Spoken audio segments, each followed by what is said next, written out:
E no Novo Testamento confirma, né? Pela fé sois salvos. E agora, né?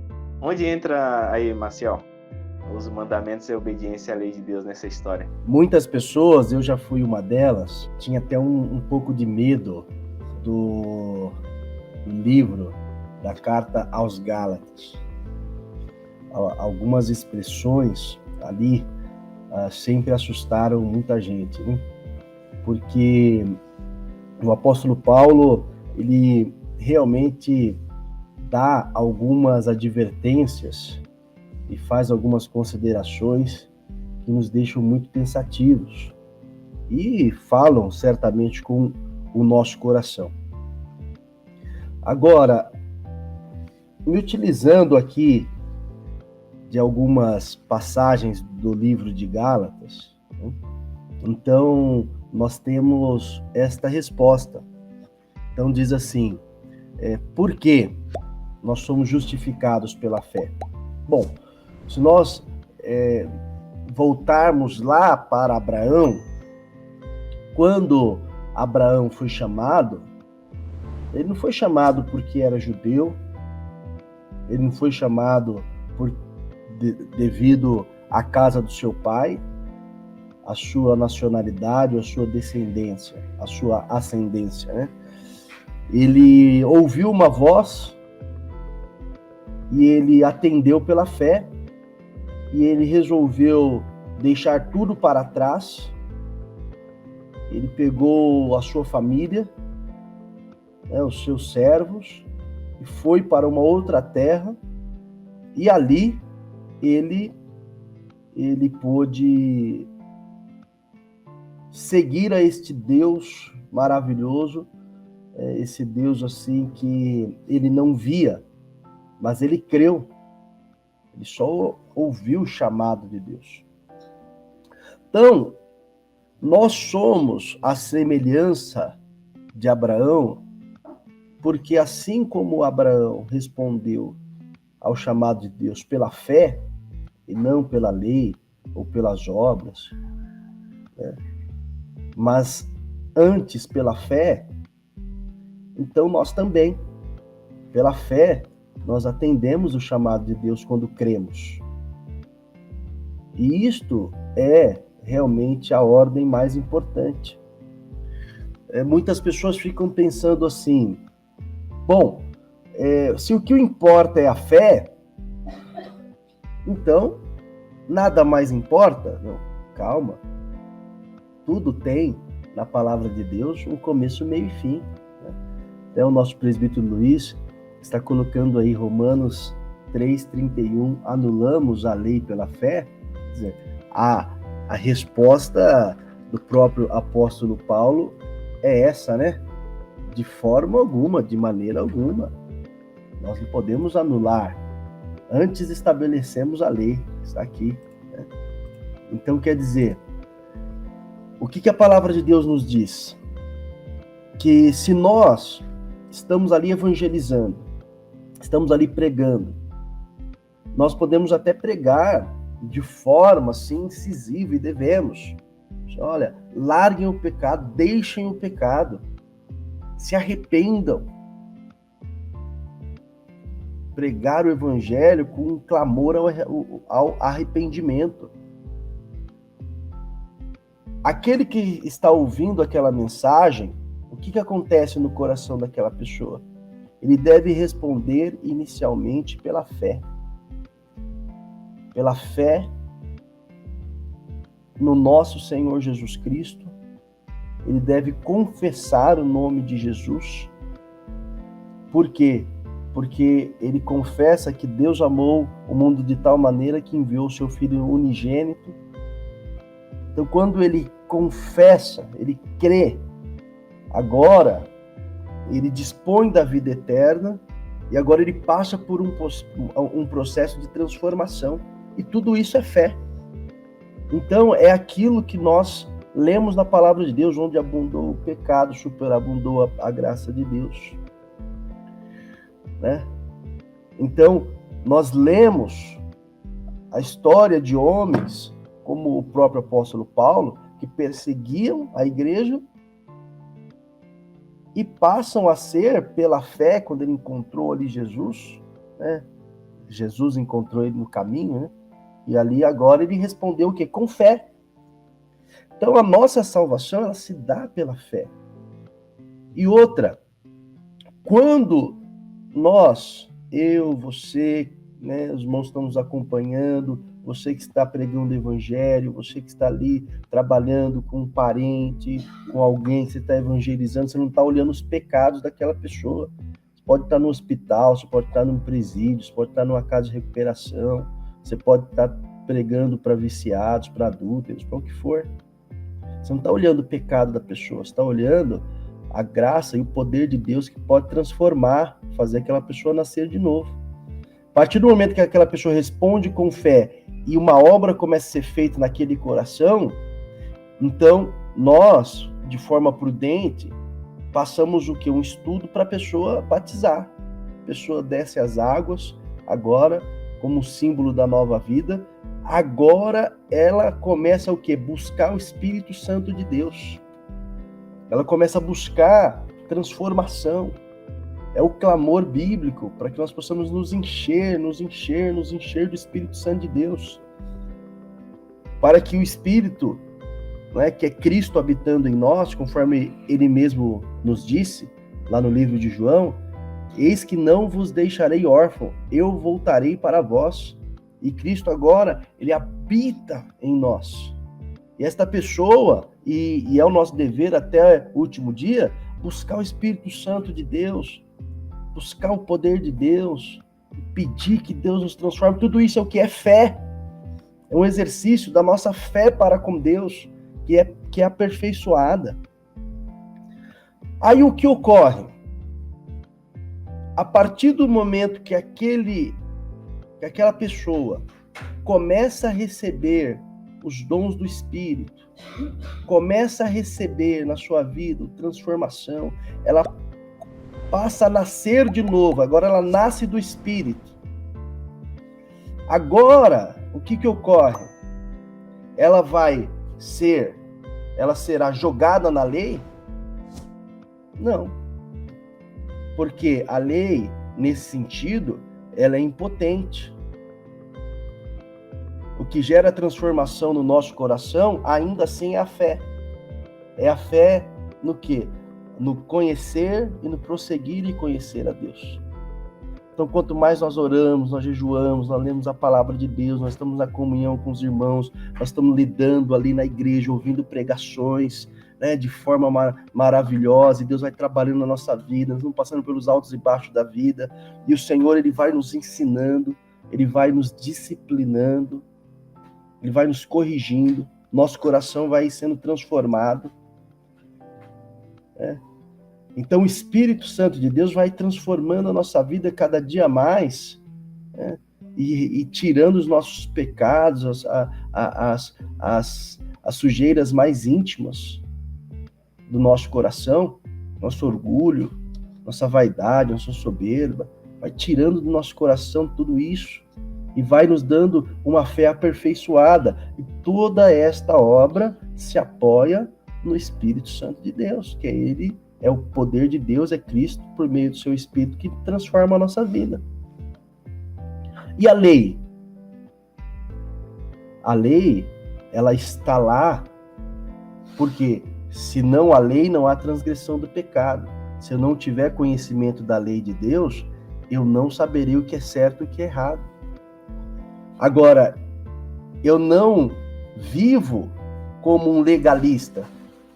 Eu vivo como uma pessoa que foi transformada e que dispõe do fruto do Espírito. Por isso que a supremacia do Espírito Santo na nossa vida, ela é maravilhosa. É assim que nós devemos trabalhar. É Deus transformando a nossa vida. Então, nós vamos pensando, eu devo ensinar à igreja o que é certo e o que é errado, ao jovem o que é certo e o que é errado. Eu devo falar, um pai deve falar, deve ensinar, ele deve estar ali falando do dos mandamentos de Deus em todos os sentidos da vida. Agora mesmo, Cidade Tiradentes, nós estamos fazendo uma campanha da família, né? E alguns dos nossos obreiros lá que têm pregado, têm puxado a nossa orelha de como nós devemos nos portar dentro da nossa casa. Marido, a mulher, os filhos, nós estamos sendo lá chicoteados. O que é isso? É disciplina, é lei. Agora, no abrir e fechar da boca do pregador, no que ele prega, no que ele fala, o que vai transformar a minha vida, que estava ouvindo aquela mensagem, é o poder de Deus, que pega aquela informação que a lei está me dando, e é o Espírito Santo de Deus que tem poder para fazer com que eu gere boas obras. Por isso que a fé sem obras é morta, porque a fé sem obras, ela é apenas uma teoria. Mas a fé que é transformada em atos de justiça, aí nós temos uma fé completa, mas tudo começa pela fé, tudo termina pela fé, porque a fé e o Espírito Santo de Deus é quem faz, é a nossa forma, né, hoje, de estarmos na presença de Deus. Então, algumas coisas eram muito determinantes. Por isso que diz assim: onde está os mandamentos e a obediência à lei de Deus nesta história? Bom, os mandamentos, a obediência à lei de Deus, é o objetivo do Espírito Santo na nossa vida. Agora, será que o Espírito só vai fazer com que uma pessoa pule, grite, se emocione, caia no chão no momento de culto? Não.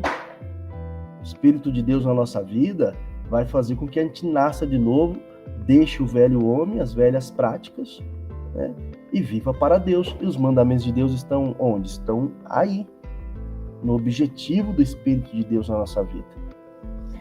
Nós temos que lembrar que nós dispomos de sermos templo do Espírito.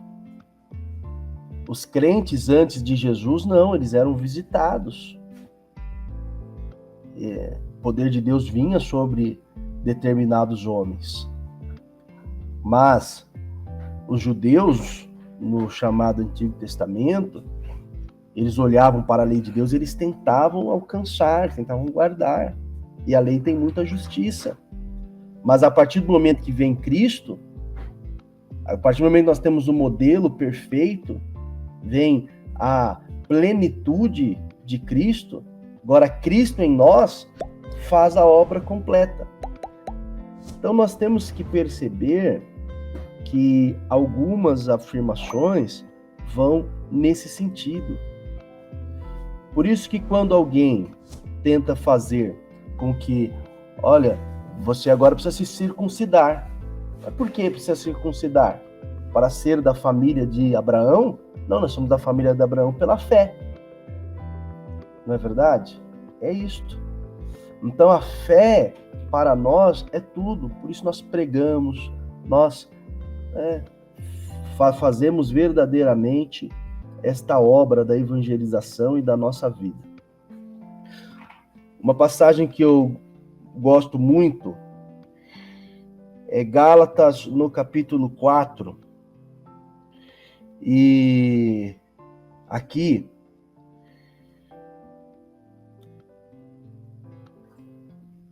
a partir do versículo 12, eu lhes suplico, irmãos, que se tornem como eu, pois eu me tornei como vocês, e nada vocês me ofenderam. Como sabem, foi por causa de uma doença que lhes preguei o evangelho pela primeira vez. Embora a minha doença lhes tenha sido uma provação, vocês me trataram com desprezo. Vocês não me trataram com desprezo ou desdém, ao contrário, receberam-se como se fosse um anjo de Deus, como o próprio Cristo Jesus. O que aconteceu com a alegria de vocês? Tenho certeza que, se fosse possível, vocês teriam arrancado os próprios olhos para dá-los a mim. Tornei-me inimigo de vocês por dizer-lhes a verdade? os que fazem tanto esforço para agradá-los não agem bem, mas querem isolá-los, a fim de que vocês também mostrem zelos por eles. É bom sempre ser zeloso pelo bem, e não apenas quando estou presente. Meus filhos, novamente estou sofrendo dores de parto por causa de vós, até que Cristo seja formado em vós. Eu gostaria de estar com vocês agora e mudar meu tom de voz, pois estou perplexo quanto a vocês. Aqui, Gálatas no capítulo 4, Paulo, ele, tratando o povo de Gálatas de Gálatas como filhos, né? Ele se mostra assim assustado, porque Paulo tinha pregado o evangelho a eles, agora estava chegando o que hoje é apelidado como judaizantes, né? Estavam fazendo eles guardarem aspectos da vida judaica que não tinham mais necessidade. A principal pedra de esquina disso era a circuncisão. Outras coisas eram as tradições judaicas. Estavam ali, né, sendo ensinadas aos Gálatas. E Paulo falou, estou perplexo. O que está acontecendo com vocês? E aí, nesse sentido que ele faz a comparação de Sara e Agar. Aí ele fala assim, aqui no versículo 28, vós, irmãos, são filhos da promessa como Isaque. Naquele tempo, o filho nascido de modo natural perseguiu o filho segundo o Espírito. Então, o que ele está dizendo? Que Agar, que era a mulher com quem Abraão teve um filho, né? Agar teve um filho. Também era filho de Abraão, mas era filho de Abraão pela carne. Ismael. Isaque era filho de Abraão, mas era um filho pela promessa, pelo Espírito. E assim deve ser conosco. Nós, à semelhança de Isaque, somos filhos de Deus. Somos filhos de Deus pela promessa que o Espírito de Deus nos dá no nosso coração. Se nós nos comportarmos como Ismael, olha, eu sou filho de Abraão porque eu guardo a lei, porque eu posso guardar o sábado, posso me vestir bem, nós vamos nos comportar como Ismael. Aí vai acontecer o que estava acontecendo com os Gálatas. Eles estavam voltando a querer justificação pela lei. E pela lei nenhum homem será justificado, mas pela fé, sim, pela promessa de Deus. E a fé é o que gera em nós transformação. Então, nós temos que pensar, né, e temos muitos estudos a esse respeito. Qual que é a função da lei? Ora, aqui no nosso canal do YouTube, né, ios.brasil, diversas argumentações nesse sentido, qual que é a posição da lei na salvação. Mas para nós, hoje, nós temos que nos comportar assim como Isaque era, filhos de Abraão pela promessa, pelo Espírito, pelo poder de Deus, gerado por atuação do poder de Deus. Porque todo aquele que tenta se justificar pela lei, ainda hoje, ele se faz como Ismael, né? O filho de Agar, que também era filho, mas não tinha promessa. Então, para nós, não basta que nós nos comportemos e guardemos os mandamentos de Deus. Nós temos que nos comportar e guardar os mandamentos de Deus, porque Cristo Jesus tem gerado verdadeira transformação em nós. Aí nós somos um crente completo, né? Um crente com começo, meio e fim. Um crente onde o Espírito de Deus é quem nos transforma e nós temos prazer, alegria, né, em ser transformado por Deus, estar de acordo cada dia mais com a lei de Deus. Por quê? Porque eu deixo que o Espírito de Deus vai fluindo na minha vida cada dia mais. E aí, irmãos, Deus vai tirando cada coisa de nós, cada entulho do nosso coração, coisas que a gente nem sabia que a gente tinha, Deus vai trabalhando em nós. Deus vai tirando o nosso coração. E nós vamos ficando cada dia mais parecido com Cristo, e Deus ele vai nos deixando de forma maravilhosa, de acordo com a sua lei, de acordo com o seu caráter. Então nós vivemos pela fé. E esta fé nos faz obedecer à lei. Deus abençoe. Em nome de Jesus.